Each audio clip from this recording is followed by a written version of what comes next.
अच्छा, this call is now being recorded. Hare Krishna. Okay. ओम अज्ञानतिमिरन्धस्य ज्ञानाञ्जनशलाकया चक्षुरुन्मीलितं येन तस्मै श्रीगुरुवे नमः. जय श्री कृष्ण चैतन्य प्रभु नित्यानंद श्री अद्वैत गदाधर श्रीवासादि गौर भक्त वृंद. हरे कृष्णा कृष्ण कृष्ण हरे हरे हरे राम राम राम हरे हरे. ओके. हरे कृष्णा. सबका स्वागत है सत्र में. तो कल हमारा सत्र नहीं हुआ था, तो आज हम कंटिन्यू करते हैं वापस से एक बार. तो आज हम देखेंगे कि जब शुरू करने के पहले हमें क्या प्रार्थना करनी चाहिए. बहुत इम्पोर्टेंट है ये.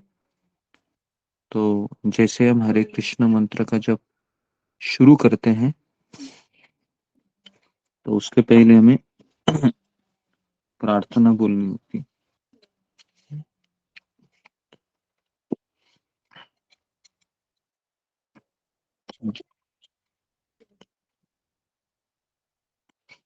तो ये प्रार्थना है कि मैं एक आत्मा हूँ, ना हम विप्रो न च नरपतिर नापि वैश्यो न शूद्रो. मतलब ना मैं ब्राह्मण हूँ, क्षत्रिय हूँ, वैश्य और शूद्र हूँ. ना हम वर्णी न च गृहपतिर ना वनस्थो यतिर्वा. मैं ब्रह्मचारी, गृहस्थ, वानप्रस्थ और सन्यासी भी नहीं हूँ. तो मैं कौन हूँ फिर? तो यहाँ पर स्वयं चैतन्य महाप्रभु ये लिखते हैं कि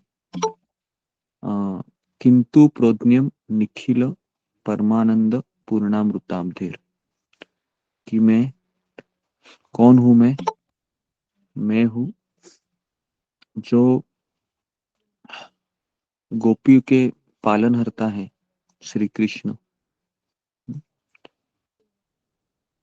उनके गोपीर भर्तुर पदकमल योर दास दासानुदास. तो मैं कौन हूँ? मैं गोपी के जो पति है श्री कृष्ण, उनके सेवकों का सेवकों का सेवकों का सेवक हूँ.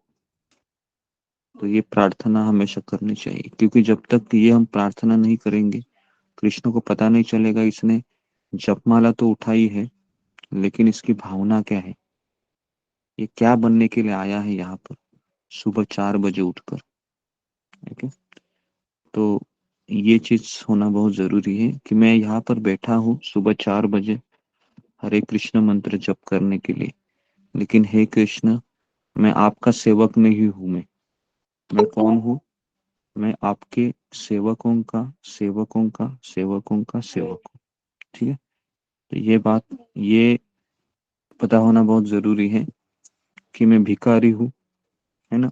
यहाँ पर मैं आया हूँ जप करने के लिए. जितने भी भक्त मेरे सामने दिख रहे हैं ये सारे चार चार हाथ वाले वैकुंठ के रहवासी है, जो मुझे संग देने के लिए यहाँ पर आए हैं. तो हमेशा ऐसे ही सोचना है, कभी इसको भूल मत जाइए. भले ही आप दूसरे से बात कर रहे होंगे, लेकिन हमेशा हमको यही सोचना चाहिए कि ये सब वैकुंठ से आए हैं. इससे कभी अपराध नहीं होगा आपसे. ओके. दूसरी चीज है, बताया जा रहा है कि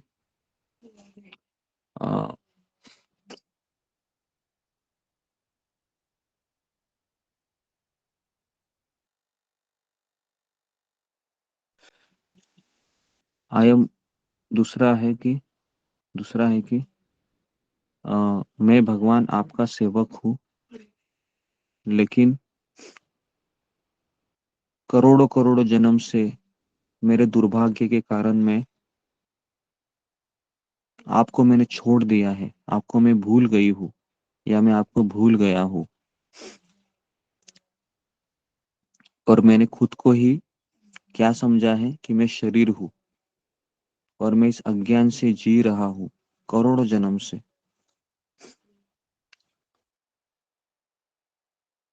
और मैं इस करोड़ों जन्म में जीते जीते मुझे जो 3 ताप है, आदि भौतिक, आध्यात्मिक, आदि दैविक, इन 3 तापों से मुझे आ, कष्ट दिया जा रहा है। लेकिन भगवान की अहेतु की कृपा से मुझे मेरे आध्यात्मिक गुरु का आश्रय मिला है, और उन्हीं की कृपा से मुझे श्री श्री राधा कृष्ण, श्री श्री गौर निताई या श्री जगन्नाथ बलदेव सुभद्रा की पूजा करने का अवसर मिला।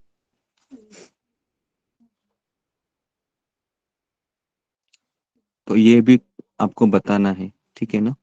ये सब जपा करने के पहले आपको बताना है। इससे क्या होता है, कृतज्ञता का निर्माण होता है। हम ऐसे डायरेक्टली बैठेंगे ना जप करने के लिए, तो फिर ये भावना नहीं आएगी।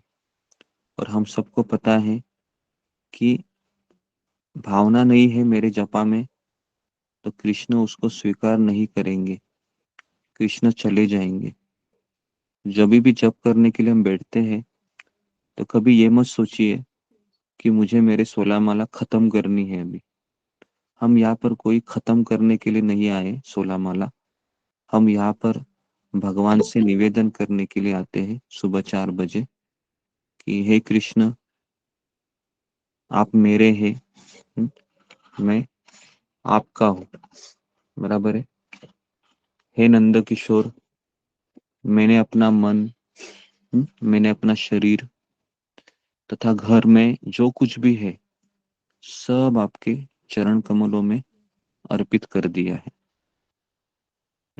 अभी अभी ये भावना होनी चाहिए। अब मेरा सुख दुख, मेरा जन्म मरण का दायित्व समाप्त हो गया है, क्योंकि मैंने आपके चरण कमलों का आश्रय लिया है। सुख दुख है ना, और जन्म मरण, ये तभी सताते हैं हमको जब हम आश्रय नहीं लेते हैं। इस संसार में भय है, इसलिए हमको सता रहा है क्योंकि हमारा श्रद्धा अभी तक भगवान के ऊपर और आध्यात्मिक गुरु के ऊपर उतना नहीं है जितना हमारा संसार में है अभी भी। तो इसलिए संसार में रहते हुए बहुत भय लगता है। लेकिन अब संसार में रहते हुए हम हरि नाम का आश्रय लेंगे, है ना, आध्यात्मिक जीवन का आश्रय लेंगे, तो ये संसार भी हमको, है ना, मदद करेगा भगवान की तरफ जाने के लिए। उसके बाद क्या प्रार्थना करनी चाहिए? हे प्रभु, इस दास पर आपका पूरा अधिकार है। आप चाहे तो अपने इस दास को जीवित रखिए या इसको मार डालिए, जैसी आपकी इच्छा हो वैसा आप कीजिए। क्योंकि अगर कृष्ण हमको चाहते हैं कि जल्दी से जल्दी ये मेरे पास आ जाए और मेरी सेवा करे आध्यात्मिक जगत में, गोलोक वृंदावन में, तो शायद ऐसे भी हो सकता है कि हमें यहाँ से जल्दी जाना पड़ेगा। हम्म, तो भक्त हर स्थिति के लिए तैयार होता है, लेकिन ये तभी हो सकता है जब इस संसार के प्रति हमारा 1% भी दृष्टिकोण नहीं है ना। तो उसके लिए जितना हम दुखों को पचाएंगे और भगवान का नाम लेंगे, उतना हमको आ, इस संसार के प्रति वैराग्य आएगा।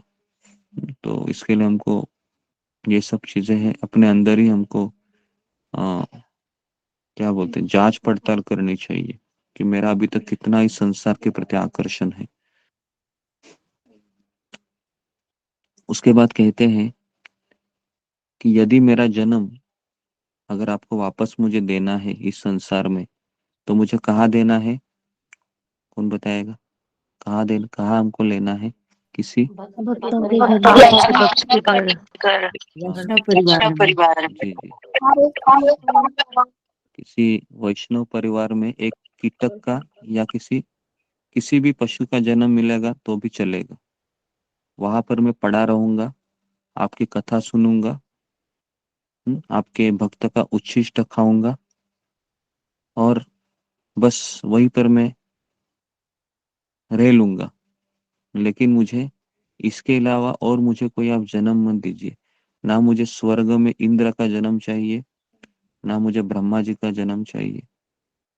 तो इसको कहते हैं भावना। ये भावना हमको जपा में लाना है ना। तो इसके लिए मैंने थोड़ा सा आपको कुछ चीजें मैं बताने का प्रयास कर रहा हूँ, क्योंकि हम जप करते हैं तो जब में हम भावना नहीं डालते हैं, तो ये सब भावनाएं डालनी है।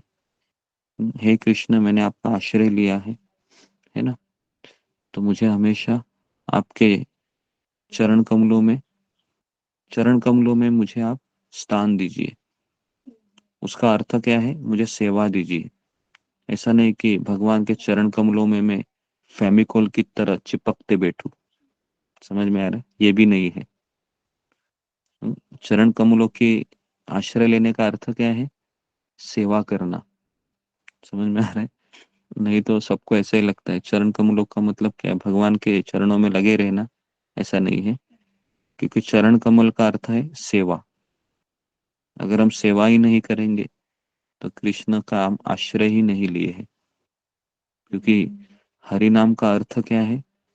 इस हरे कृष्ण महामंत्र का अर्थ है, हे राधा रानी, हे हरे, हे भगवान की शक्ति, आप मुझे कृष्ण की सेवा में लगाइए। बराबर है? तो हम 16 माला करते हैं तो हम क्या बोलते हैं कृष्ण को? कृष्ण मुझे आप सेवा दीजिए, सेवा दीजिए, सेवा दीजिए, सेवा दीजिए, सेवा दीजिए। और सेवा आती है तो हम क्या करते हैं? क्या कहते हैं हम? आप चले जाइए, आप चले जाइए, आप चले जाइए, आप चले जाइए। तो ऐसा नहीं होना चाहिए, नहीं तो फिर कृष्ण हमको सीरियसली नहीं लेंगे। ओके।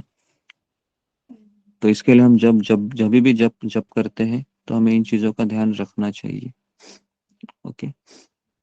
और एक तीसरी बात है कि ये जो तृणादपि सुनिचेन का श्लोक है, इसको आप प्रिंट निकाल लीजिए, आपके सामने रखिए, और हर एक श्लोक के बाद इसको दोहराइए, इसका मीनिंग को पढ़िए, फिर जपा शुरू कीजिए।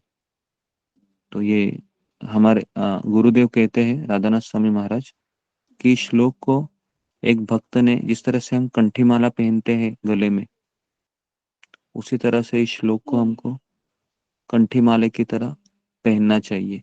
हमेशा हर समय ये श्लोक हमारे मुंह में होना चाहिए।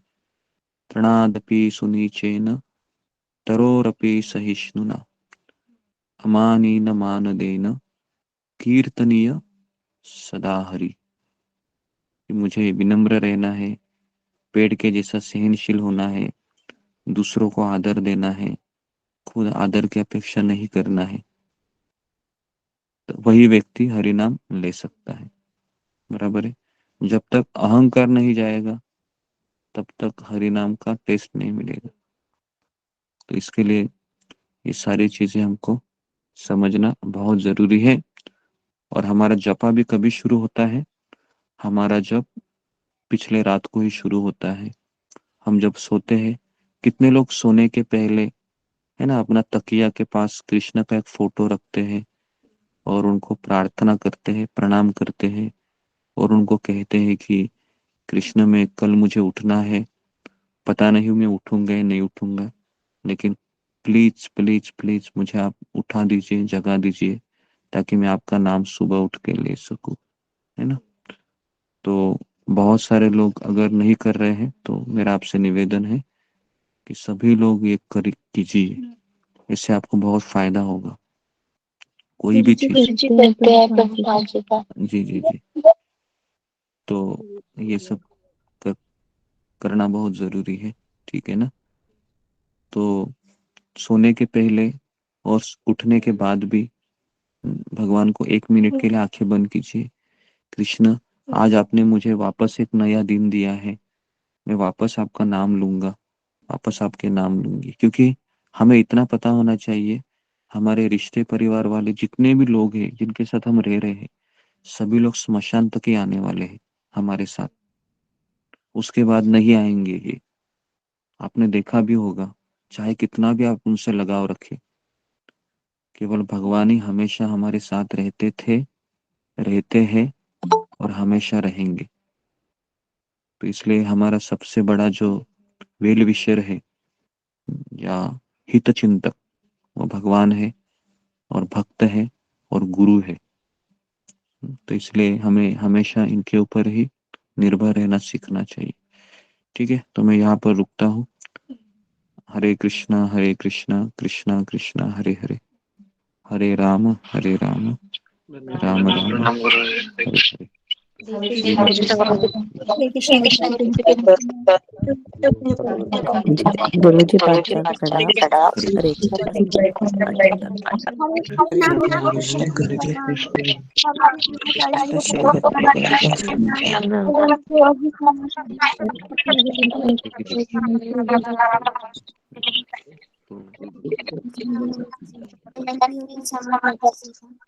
तो आज भी हम 32 मणि के ऊपर ही ध्यान लगाएंगे।